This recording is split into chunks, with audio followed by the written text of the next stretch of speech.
Maharashtra bulletin में आपके साथ मैं हूं श्वेता तिवारी। बुलेटिन में बात करेंगे अहिल्यानगर के, जहां जमीन विवाद से परेशान 78 वर्षीय महिला ने आमरण अनशन का ऐलान किया है। साथ ही बात होगी दूल्हे की, जहां देवपुर के अमरधाम शमशान घाट में अंतिम संस्कार के बाद कुछ चोर लाशों की राख से सोना चुरा रहे हैं। ऐसी तमाम खबरों पर विस्तार से होगी चर्चा। अहिल्यानगर जिले के श्रीगोंदा तालुका के ढोरजे गांव की 78 वर्षीय वत्सला विश्वास भोइटे ने जमीन विवाद को लेकर प्रशासन के खिलाफ 16 मार्च को आमरण अनशन की चेतावनी दी है।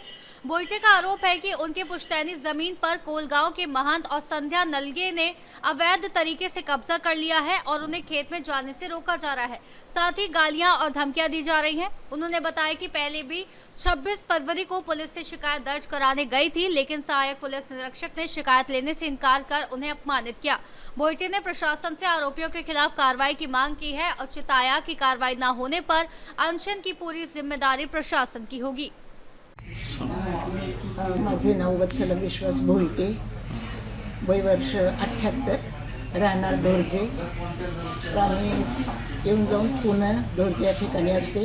आमच्या 4 पिढ्या झाल्या महारवतनाची जमीन शेतजमीन ढोरजे या गावी गट क्रमांक 243ने आहे। सध्या माझे मिस्टर माझ्या 3 नंदा एक्सपायर झाल्यानंतर भाचे लोकांनी अनाधिकृतपणे त्या शेतीची खरेदी विक्री केलेली आहे आणि घेणार संध्या हेमंत नलगे आणि हेमंत भास्कर नलगे राहणार कोळगाव यांनी ह्या महारत्नाच्या जमिनी खरेदी केलेल्या आहेत कवडी मोलकी। त्याचप्रमाणे ते आता मला दमदाटी करतात की तुझं क्षेत्र नाही, तू इथे यायचं नाही, तुझा काही संबंध नाही, आर्यतुरीची भाषा वापरतात। माझ्या क्षेत्रामध्ये जाऊन त्यांनी कुठलंही वाटप नसताना, दिशा ठरवलेले नसताना त्यांनी त्या ठिकाणी जाऊन सगळ्या माझ्या शेतातल्या ह्याची तोडमोड करून ताब्यात घेण्याचा प्रयत्न करत आहेत। ह्या झाल्यानंतर 26/2ला झाल्यानंतर मी बेलवंडी पोलीस स्टेशनला जाऊन तक्रार करण्याचा प्रयत्न केला होता, परंतु तिथले PI आणि म्हणजे साधे कॉन्स्टेबल यांनी सुद्धा मला अरेतुरेची भाषा वापरली, माझी तक्रार नोंदवून करून घेतली नाही। त्यानंतर मग मी माझ्या हस्ताक्षरात स्वतः त्यांना लेखी तक्रार दिली आणि त्याच्यात त्यांनी सही शिक्का दिला।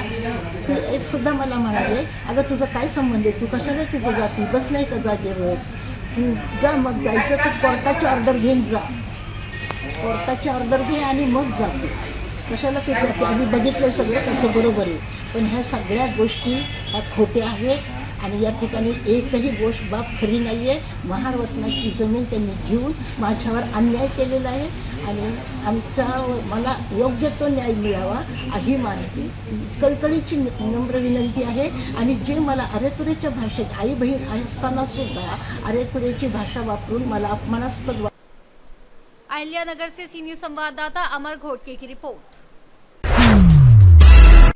श्रीगोंदा में सामाजिक कार्यकर्ता पैगंबर शेख के प्रवास पर उन्हें आत्मा फुले स्मारक पर बहुजनवादी संगठनों ने सम्मानित किया और महापुरुषों पर आधारित पुस्तक भेंट की। इस दौरान उन्होंने माता सावित्रीबाई फुले की पुण्यतिथि पर श्रद्धांजलि अर्पित की और उनके सामाजिक एवं शैक्षणिक योगदान को याद किया।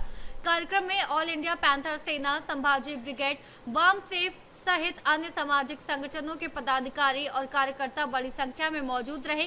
इसके बाद पैगंबर शेख ने श्रीगोंदा स्थित शेख मोहम्मद महाराज की दरगाह में दर्शन भी किए। आलेले आहेत, हे प्रेम आहे, हे विचारधारेवर असलेले प्रेम आहे, हे कुठल्याही व्यक्तीवर असलेले प्रेम नाही आहे। आणि एवढ्या चांगल्या पद्धतीने आपण पाहतो की ज्या आपल्या लोकमाता आहेत, ज्ञानज्योती सावित्रीबाई फुले, पुण्यामध्ये प्लेगची साथ असताना प्लेगचे जे रुग्ण होते त्यांच्यासाठी काम करत असताना जे आहे ते एक ऐतिहासिक व्यक्तिमत्व होते, जे सिंहगडवर पळून गेले, तिथं त्यांनी बंगला बांधला। आणि दुसऱ्या ह्या होत्या लोकमाता ज्ञानज्योती सावित्रीबाई फुले, त्यांनी प्लेगच्या रुग्णांसाठी काम केलं आणि आपला देह झिजला तरीही माघार घेतली नाही। आणि या दिवशी जे आहे त्यांचं देहावसन झालेलं आहे, महापरिनिर्वाण झालेलं आहे। आम्ही त्यांना विनम्र अभिवादन करतो आणि अशा अनेक सावित्रीच्या ज्या लेखी आहेत त्या या माध्यमातून निघाल्या पाहिजे अशी अपेक्षा व्यक्त करतो। या ठिकाणी विराट 3.5% संमेलन जे आहे ते होणार आहे। डोकं 3.5% आणि नादाला लावायचं बहुजनांना असा प्रकार सुरू आहे। महाराष्ट्रभरामध्ये आणि देशभरामध्ये परिस्थिती काय चालू आहे ते बघतोय आपण। बेरोजगारी, महागाई मोठ्या प्रमाणामध्ये वाढलेली आहे आणि या बेरोजगार तरुणांना रोजगार द्यायचं तर त्यांना अशा पद्धतीनं संमेलनांच्या माध्यमातून द्वेषाचे जे विचार आहेत हे देण्याचं काम चालू आहे.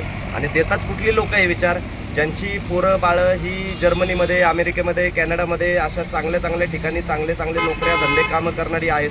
यांची कुठलीही मुलं या सगळ्या संमेलनांमध्ये नसतात, मात्र बहुजनांच्या पोरांना त्याच्यासाठी नादाला लावायचं अशा पद्धतीची कामं चालू आहे. मात्र या पद्धतीची 3.5% संमेलनं जरी होत असली तरी संभाजी ब्रिगेड त्यांना तोड जे आहे ते संमेलनं, कार्यक्रम आणि उत्तर देण्यास देखील जे आहे ते तत्पर आहे. एवढंच त्यांना सांगू इच्छितो. या ठिकाणी मला बोलवलं, प्रवासामध्ये जात असताना आमचं अहमदपूरमध्ये आज शिवफुले शाहू आंबेडकरी विचारधारा आणि आजचा तरुण याच्यावर व्याख्यान आहे. आणि ते जात असताना एवढ्या मोठ्या प्रमाणामध्ये संख्येने जी आहेत समविचारी लोक सगळी या ठिकाणी आली, त्याबद्दल मी त्यांचा धन्यवाद मानतो. आणि पुनश्च एकदा लोकमान्य, लोकमाता, ज्ञानज्योती सावित्रीबाई फुले यांना विनम्र अभिवादन करतो. धन्यवाद. जय जिजाऊ, जय शिव. अहिल्यानगर से सी न्यूज संवाददाता अमर घोटके की रिपोर्ट।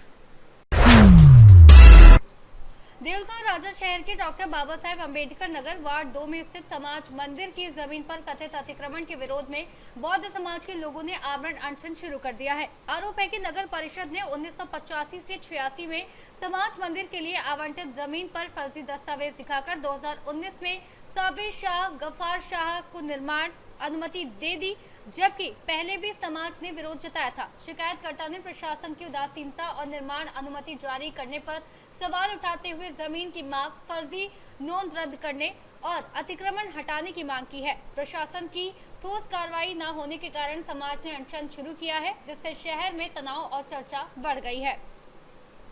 समाज मंदिरासाठी आपण जी जागा दिलेली आहे त्या संदर्भात आपण काय सांगणार? मुळात आपल्याला शासनातर्फे 66/66 एवढी जागा समाज मंदिरासाठी अलॉट झालेली आहे, जी जागा नगरपालिकेच्या मालकीची आहे. त्या संदर्भात आपण नाल्यापासून जी 66/66 जागा आहे त्याचा नकाशा आपल्याकडे उपलब्ध आहे. त्या नकाशानुसार मोजणी करून मग ते अतिक्रमण उजवीकडे असो किंवा डावीकडे असो ते अतिक्रमण निष्कासित करून आपण मोजणी करून ती जागा आपली मोकळी करून घेणार आहोत. आणि त्यानंतरच इतर कोणालाही तिथे बांधकाम करण्यास आपण परवानगी देणार आहोत. तोपर्यंत दोन्ही बाजूला कोणत्याही प्रकारचं बांधकाम होणार नाही याची दक्षता नगरपालिका घेईल. धन्यवाद. आज या ठिकाणी आमरण उपोषणासाठी सर्व समाज बांधव या ठिकाणी बसण्यात आलेला आहे. सन 1985 ते 86 जिल्हाधिकारी बुलढाणा यांनी बौद्ध समाज बांधव इतर मागासवर्गीय समाजासाठी इथे 66/66ची जागा उपलब्ध करून दिली होती व त्यासाठी इथे एक समाज मंदिर बांधण्यात आलेलं आहे.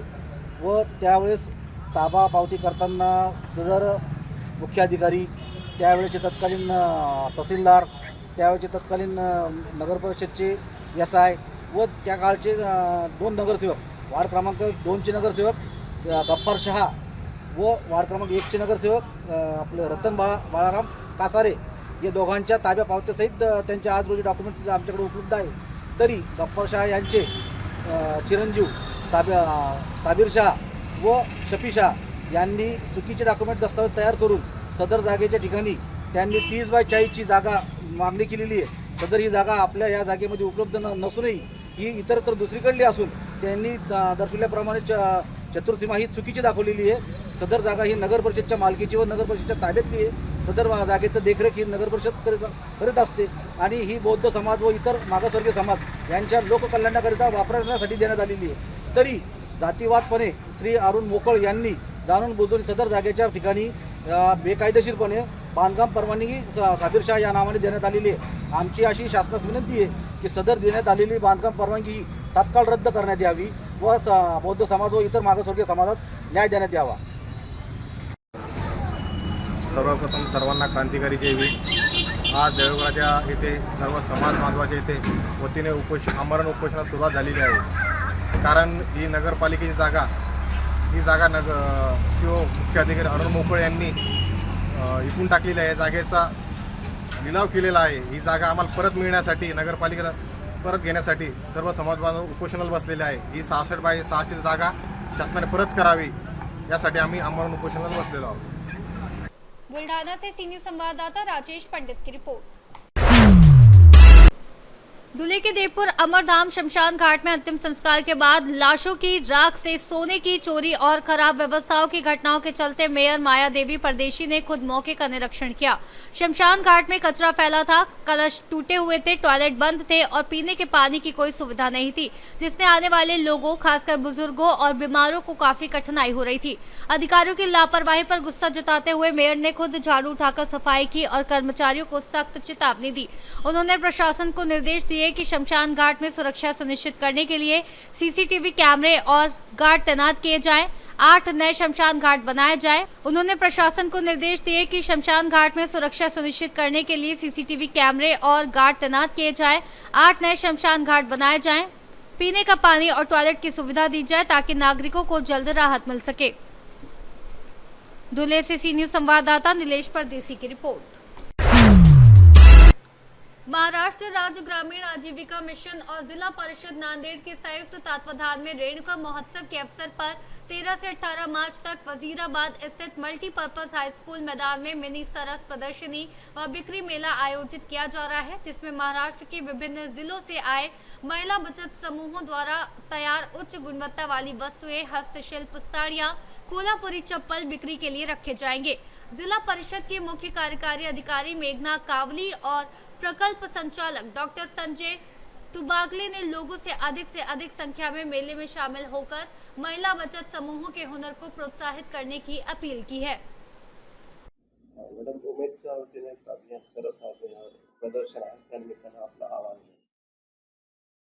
सर्वांना नमस्कार, मी कावली मेघना, मुख्य कार्यकारी अधिकारी जिल्हा परिषद नांदेड। आपल्या जिल्ह्यांमध्ये नांदेडला 13 मार्च पासून 18 मार्च पर्यंत उमेद मार्फत जे आपला RDD मंत्रालय आहे ते उमेद मार्फत आपण बचत गटाचा एक मिनी सरस आणि रेणुका महोत्सव हे कार्यक्रम आपण घेत आहे। हा कार्यक्रम 13 ते 18 मार्च असा 5 दिवस आपल्याकडे राहणार। या कार्यक्रमामध्ये आपण आपला बचत गटची जी महिला आहेत त्यांनी बनवलेले चांगले जे पदार्थ आहेत त्याच्यामध्ये फूड आयटम्स आणि लाईफस्टाईल आयटम्स आणि आपल्या महिलांनी जे काही बनवलं असं या सर्व जे आयटम्स आहेत त्या आयटम्सचे आपण एक्झिबिशन लावणार। हे एक्झिबिशन असणार आहे सकाळी 9 ते रात्री 10 पर्यंत आणि हे असणार आपला मल्टीपर्पज शाळा जे आहेत वजीराबादला, त्या ठिकाणी आपण हे कार्यक्रम आयोजित करणार। या कार्यक्रमामध्ये आपण दरवर्षी चांगल्या पद्धतीने आपल्या नांदेडकरांनी सहभाग घेतलेला आहे आणि या वर्षी सुद्धा मी सर्वांना विनंती करते की तुम्ही तुमच्या कुटुंबासह या एक्झिबिशन मध्ये यावी। आपला मिनी सरस आणि रेणुका महोत्सव जे कार्यक्रम आहेत या कार्यक्रमाला अत्यंत तुम्ही कॉर्पोरेशन द्यावी आणि त्यात तुम्ही सहभाग होऊन आपल्या नांदेडमध्ये हे मोठा कार्यक्रम व्हावी असं मी विनंती करते आणि all the best. Thank you. Sir, Umed जो कार्यक्रम होणार आहे नांदेड जिल्ह्यामध्ये आता, त्या कार्यक्रमाची रूपरेषा काय आहे आणि कसा होणार आहे, काय उद्देश काय कार्यक्रमाचा? 13 मार्च ते 18 मार्च या कालावधीमध्ये उमेद अभियान जिल्हा परिषद यांच्यामार्फत बचत गटांनी ज्या वेगळ्या वस्तू तयार केलेल्या आहेत किंवा खाद्यपदार्थ तयार केले आहेत त्या सगळ्यांचं फार मोठं प्रदर्शन मल्टीपर्पज हायस्कूल वजीराबाद या ग्राउंडवर होणार आहे। त्याची जी वेळ आहे ती सकाळी 9 ते रात्री 10 म्हणजे दिवसभर हा पूर्ण कार्यक्रम चालणार आहे आणि याच्यामध्ये फक्त बचत गटांनी ज्या वस्तू आणि ज्या सेवा किंवा खाद्यपदार्थ याचंच प्रदर्शन ते असणार नाही आहे, त्याचसोबत सांस्कृतिक कार्यक्रमांची त्यामध्ये रेलचेल आहे आणि आजार निदान शिबिर आहे, रक्तदान शिबिर आहे, हेल्थ कॅम्प आहे, हे पण मोठ्या प्रमाणावर त्यांनी आयोजित केलेलं आहे। त्यामुळं हा एक फार इंटिग्रेटेड कार्यक्रम आहे आणि मला असं वाटतं की खूप वेगळ्या प्रकारची खाद्यसंस्कृती आपल्याला या ठिकाणी बघायला मिळेल। माझं सर्व नांदेडकरांना एक आव्हान आहे की आपण जरूर या कार्यक्रमाला मोठ्या संख्येने आपली उपस्थिती दाखवा, जेणेकरून तुम्हाला नांदेडच्या या जी कल्चरल व्हरायटी आहे खाद्यपदार्थामधली किंवा वस्तू ज्या बनवल्या त्यांनी त्या अत्यंत दर्जेदार आहे, तर तुम्हाला एकाच छताखाली सगळं मिळणार आहे। आणि रेणुका महोत्सवाच्या माध्यमातून जो कल्चरल इव्हेंट्स आहेत, सांस्कृतिक कार्यक्रम आहेत, ते पण खूप सुंदर पद्धतीने या ठिकाणी आयोजित केलेले आहेत। तर सर्वांनी मोठ्या संख्येने या कार्यक्रमाला यावं आणि याचा लाभ घ्यावा। धन्यवाद। महिला सक्षमीकरण 100% आपल्याला माहिती आहे की बचत गटांची चळवळ जी आहे ती महिला सक्षमीकरणासाठी खूप महत्त्वाची आहे, कारण बचत गट म्हणजे एक तर फक्त ते एकत्र येणं हा एक भाग झाला, पण नांदेड़ से सी न्यूज संवाददाता भारत मांद्रे की रिपोर्ट। पुणे में सावित्रीबाई फुले विश्वविद्यालय के सामने नया 2 मंजिला उड़ान पुल का लोकार्पण मुख्यमंत्री देवेंद्र फडणवीस द्वारा दूरदृष्टि प्रणाली से किया गया। इस अवसर पर उप मुख्यमंत्री व पुणे की पालक मंत्री सुनेत्रा अजित पवार, केंद्रीय राज्य मंत्री मुरलीधर मोहोल, राज्य मंत्री माधुरी मिसाल सहित अन्य गणमान्य लोग उपस्थित थे। मुख्यमंत्री ने कहा कि ये 1763 मीटर लंबा उड़ान पुल शिवाजी नगर, औंध, बड़ेन और पाषाण क्षेत्रों की यातायात समस्या काफी हद तक हल करेगा और पुणे के विकास के लिए बुनियादी सुविधाएं सुनिश्चित करेगा। पुणे से सी न्यूज संवाददाता विपुल साठे की रिपोर्ट। फिलहाल के लिए महाराष्ट्र बुलेटिन में इतना ही। देश और दुनिया की तमाम बड़ी खबरों को जानने के लिए देखते रहिए सी न्यूज भारत।